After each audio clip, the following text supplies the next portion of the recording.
So that really, the fact that they finally did get out, they saw it build. It built so fast, didn't it? Because it looked like it was going to be the lesser between Marco and this, and Marco, it disintegrated, and this just came in roaring. It's unbelievable. Nick Hunter. Nick, thank you. Great job, Nick. Great job you're doing. We appreciate it. Mayor of Lake Charles, you got hit hard. Were you the hardest hit, would you say, Nick? I can't quantify if you were the hardest hit, but I can tell you we took a hell of a punch. Yeah, you took a big punch. Yes, sir. But you'll be back. 100%. 100% of the city is without power. So when people get used to air conditioning, and this is very hot, when people get used to air conditioning and all of a sudden they don't have it, that's a very traumatic situation. It is. You find out how acclimated we are to modern conveniences at a time like this, and no power, very limited amounts of water right now make it very difficult for a lot of people in Lake Charles. You have a great reputation. Thank you. Thank you. Thank you very much. Michael Danahay. Michael? Oh, hi, Michael. Hi, Michael. How are you doing, Michael? It's Mayor of Sulphur. Are you hit, would you say, like this one? Pretty much like this one? Very close, huh? How's it going? It's going well. We have some of the basic services back up and going through the process. Well, good job. Good luck. And the Mayor of Westlake, Bob Hardy. Thank you, Bob. How's it going?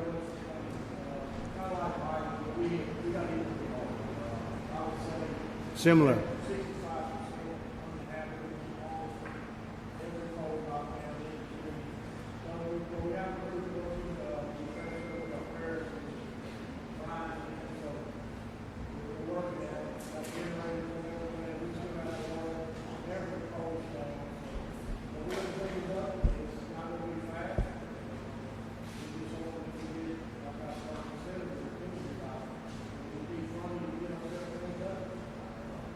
Well, you'll all get it going. One thing I know about this state, they rebuild it fast. There's no problem. And we'll supply what we have to supply. And you know what a lot of that is, a thing called green, right? And we'll take care of you. I'll be speaking with you and John. And I just want to recognize Bill Cassidy and Congressman Ralph Abraham, two great people.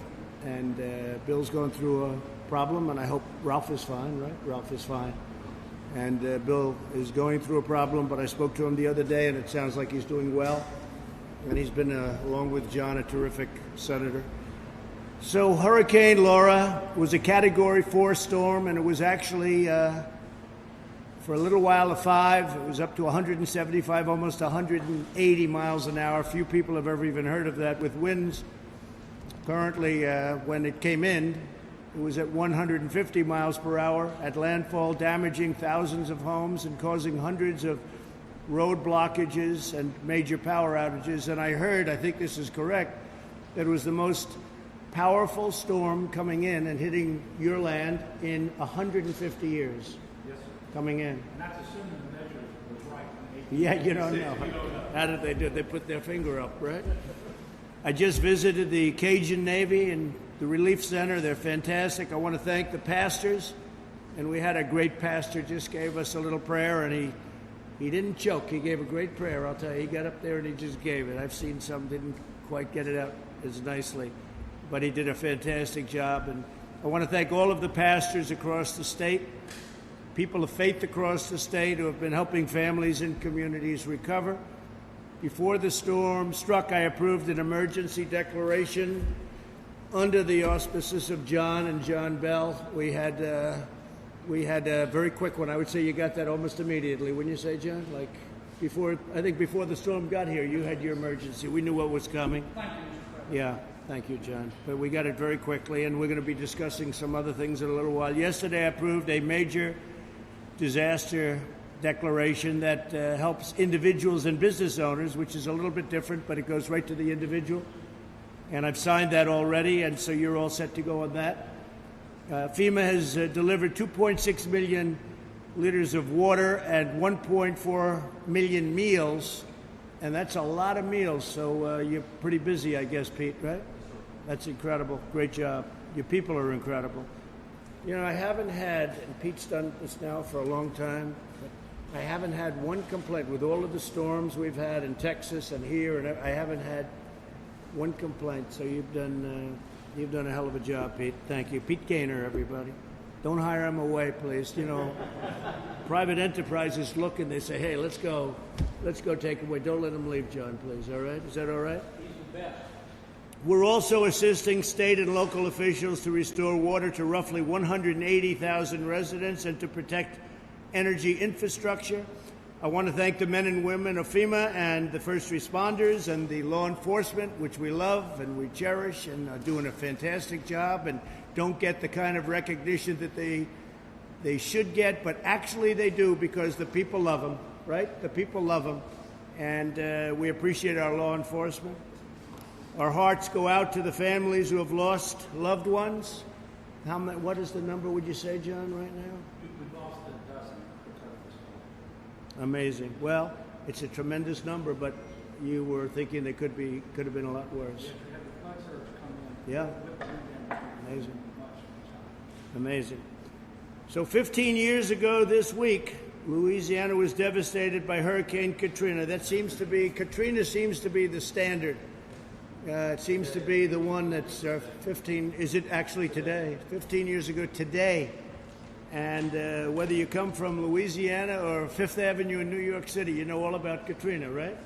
That was a bad, bad deal and devastation. And now the devastation was far greater, even though the storm probably wasn't as powerful. Yes, sir, but that was because we had levee failures and the Correct. still over water. But the storm itself, Are your levees now in good shape? but that's that. The best ever. Good. That's good. So you came together and you rebuilt. America helped, and here we are today. And you're going to have this situation taken care of very, very quickly. I'd like to ask Governor John Bell Edwards to say a few words, and then John, if you would say a few words, and we'll take a few questions from the press if you'd like. We'll talk about primarily the storm. Okay. Well, thank you very much, Mr. President, for visiting today. We really appreciate the close cooperation and all the communication you've had with members of your cabinet, but especially the Homeland Security Administrator and so forth. The full landfall declaration was critically important, and then yesterday, the major disaster declaration is huge for our state. It unleashes assistance that we just can't get without it. The strongest storm we know in 160 years. It actually is still a hurricane strength in Ruston, Louisiana. They've never seen that before. And we have power outages from here to there. Of course, it's worse here, but it's affected our water systems. And so we have nursing homes, hospitals, jails. They have the ability to function with a generator, but not without water. And so we're still evacuating some of these facilities. So one of the biggest, and we're working with FEMA, we're in need of generators, and restoring not just the power to the water system, but they were damaged as well. Are you in need of water too? Yes, sir. Water, bottles of water? Yes, sir. And we have lots coming from FEMA. We were able to get Walmart to start doing their own distribution in their store parking lots today. The biggest challenge would be power restoration. I will get a full briefing from you on Monday, but I wanted to tell you they counted 172 major transmission towers that have completely failed. And 70 of those are the largest steel towers that they have. They were rated for 140-mile-an-hour winds, but they're all down. Right. There are only 30 Well, there's in the one state. right outside. I said, that's some tower to come to. There's only 30 in the state. So we're going to be 3 weeks or so getting power back to Lake Charles. Our effort is going to be trying to identify those structures that are able to receive power once it's restored to this area. But a lot of work to do there, Mr. President. You saw the National Guard, and I wanted you to know they've been running our community testing for COVID and our surge testing sites from the beginning. We start our testing on Monday. All across the state of Louisiana for COVID. I wanted you to know that. And the last thing I want to share with you is last night, because of your help with the declaration, we were able to get non-congregate shelter ahead of the storm. Right. Because normally we put people in gymnasiums and mass shelters, but in the COVID environment, we don't want to do that. That's right. We had 10,000 of these rooms in a hotel room, 7,000 in Louisiana, 3,000 in Texas. And this is going to have to continue for some period, as you saw. People can't go home. Yeah. And some people who stay home are going to have to leave. And we're working with FEMA, and we have various housing programs that we will tap into to try to make sure that the non-congregate shelter remains available. But we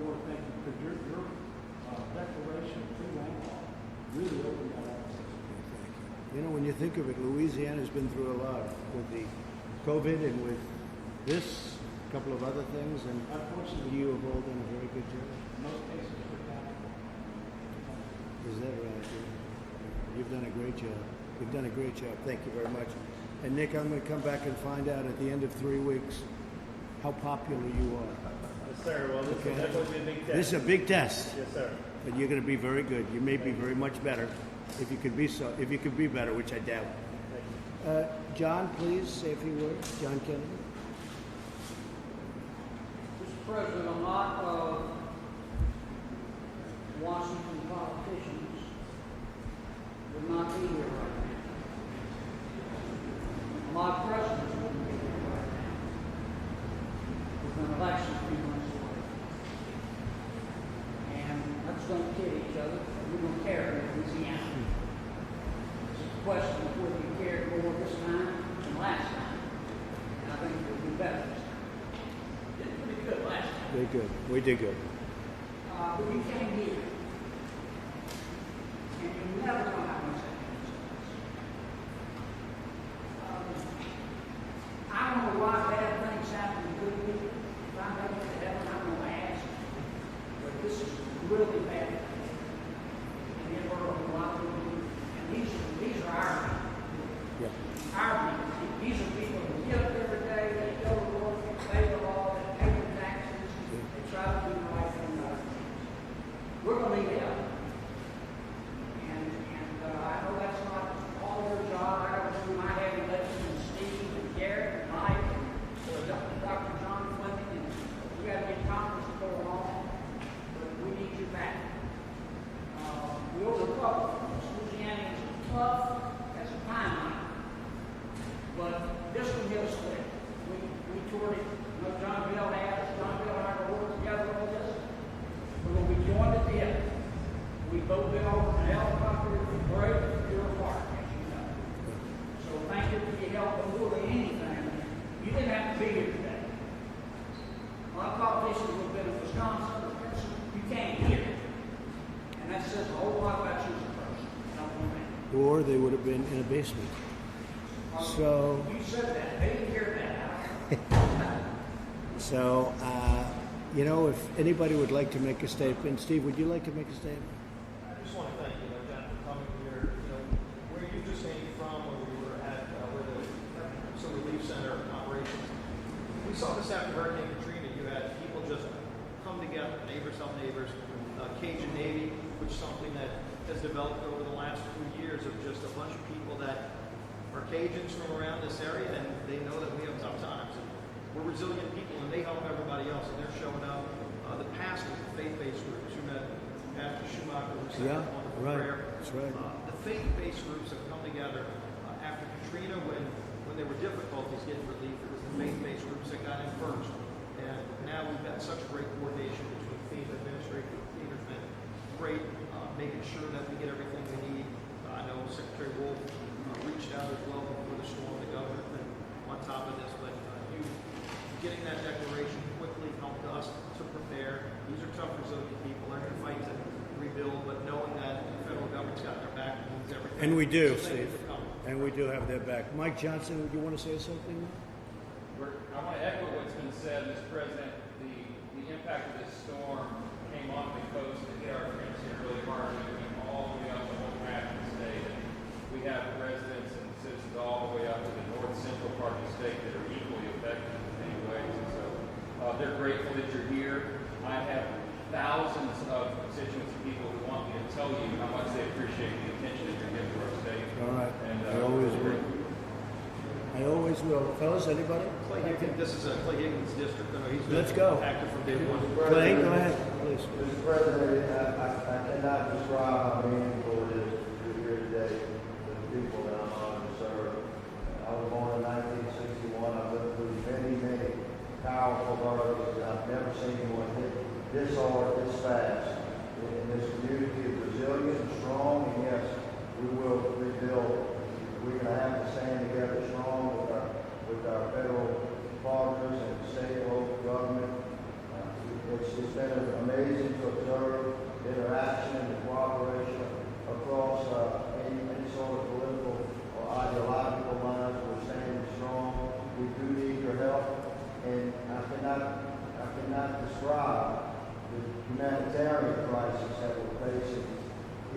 Timberlake Charles is an example. You've seen some of it. It's time for love and prayers and action and brotherhood and standing together. I thank our governor and his office has been incredibly responsive to mine, and I believe we demonstrated the very best of American courage and strength, and you being here accentuates that. So we thank you, sir. God bless you. Thank you. So Clay, 1961, you're a young guy. I didn't know you were so young. He's a young guy. It's the miles, not the years. A lot of miles. Mr. President, I'd like to Yes, please. recognize we got Sheriff Tony Mancuso Good. and Sheriff Johnson here, and all the first responders and the work that they've done. But I remind you and everyone that 4 years ago, or just a little over 4 years ago, when you came out of Louisiana, Right. Louisiana was needed. It basically showed America that you care about people in the economy. We certainly thank you for coming out. That was a bad one. Yeah. That was the water more than Water, anything. yeah. That was a bad one. Thank you very much. I appreciate it. Great job you're doing. So I'd like to just share one thing before we conclude, is you signed the major disaster declaration, and that allows for individual assistance. So I'm going to give out a phone number that those disaster survivors that need assistance from the federal government can register That's right good. now. Good. 1-800-621-3362. Or you can go online if you have internet service, disasterassistance.gov. Either way, register and we can provide you disaster assistance. If you don't register, then we can't do that. So I encourage everyone. In the last 15 hours, sir, since you signed in, 15,000 people have registered. So we want more. You're gonna help us get additional parishes added as we get to. Yes, sir. That's part of the process. So, but right now, let's just get that phone number out and let's get people registered. Give the information once again, please. 1-800-621-3362 or disasterassistance.gov to register for assistance from Hurricane Laura. Garrett, anything to say? Mr. President, if I remember right, I think you actually were in this room 4 years ago. I was. You came back down to 16. Hasn't changed. As Stephen and Senator Kennedy said, there's no community in this country where people will come in and get the shirt off their back to help one another. And people they're sheltering one another, they're cooking food and everything they can do.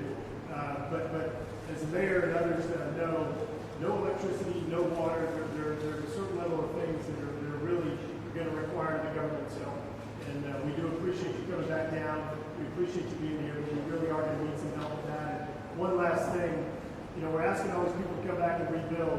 And if we're asking them to do that, and we don't have a safe place, being a place that's safe from floods, here in southwest Louisiana and in central Louisiana, there's some really big projects that I think will help provide security to these people that can come back and build here in southwest. They can build in the Gulf area and help ensure that this is a safe place to come back and rebuild. That's great. Thank you, Garrett, very much. I appreciate it. Hey, Pete, let me ask you, you're bringing the big generators down? Are they here yet, or you're bringing them We down? have 112 that are here, and more on the way, and we work with the state and the locals and the Army Corps of Engineers to make sure that we meet those needs. Thank you very much. Any questions of any of the folks?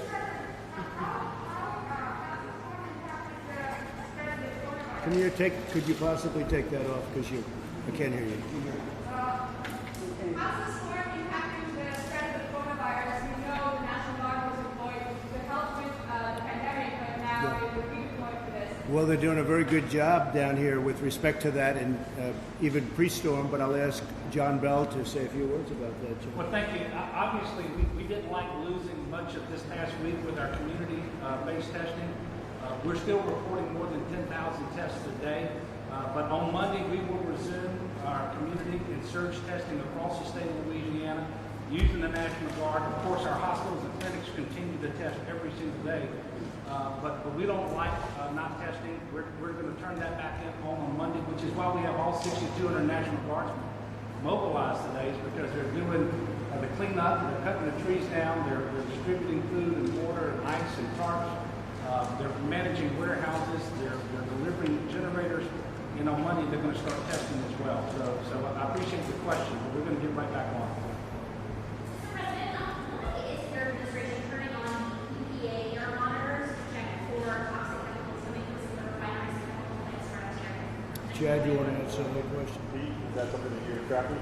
I can get you the answer on what we're doing locally.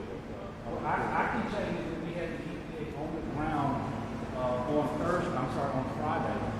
It might have been Thursday. I lose track of time. They've been on the ground with DEQ in the Lake Charles, West Lake Sulphur area monitoring for air quality. So they've been here since the day the storm hit. I'm quite certain of that.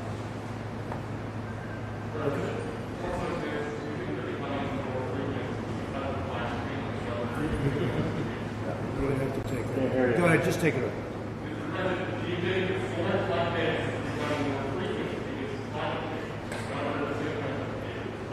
Well, that was the question I asked these folks. Are the storms more frequent? Are they bigger? Now, in all fairness, you probably had your biggest storms. I think you said your biggest one was in the 1800s, but who knows?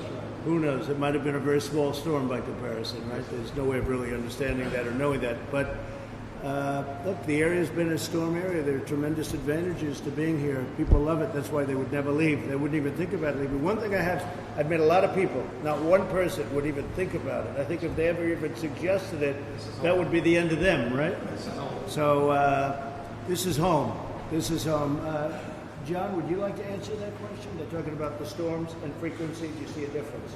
Well, let me first ask the cooperation of the press. I know it wasn't a 20-foot storm surge, but 9 feet isn't shot put. It did an extraordinary amount of damage. Still fly over an helicopter. And it wasn't just wind damage. 9 feet is devastating. And I flew over yesterday in Lake Charles. There may be a structure or two that won't get damaged, but I haven't seen it. This thing was 600 miles wide. Katrina was 400 miles wide. We're thankful we didn't get a 20-foot storm surge. But imagine 9 feet of water coming through that door right now. We're all dead. And that's what came through. And it's not just Lake Charles and south of here. It goes all the way up north of here, bends over across the state, hits just about every one of our congressional districts. So this was, Katrina, people heard more about it because the levees broke. But this is as bad as I've ever seen it, though. And I have heard that if the path was different, we got lucky in a sense. Maybe not for the people in the way, but frankly, we got a little bit lucky. If the path were over a little bit more one way or the other, this could have been by far the worst storm, the worst hurricane you've ever had. If the eye had passed on the west side of the Calcasieu Ship Channel, the southerly wind was blowing all the way up. It stayed on the east side. Yeah. And so you had east winds, west winds, and north winds working rather than south winds. Got a little bit lucky. That's what I've heard from some people. Thank you all very much. We'll be making another stop soon. Thank you very much. Thank you, Mr. President.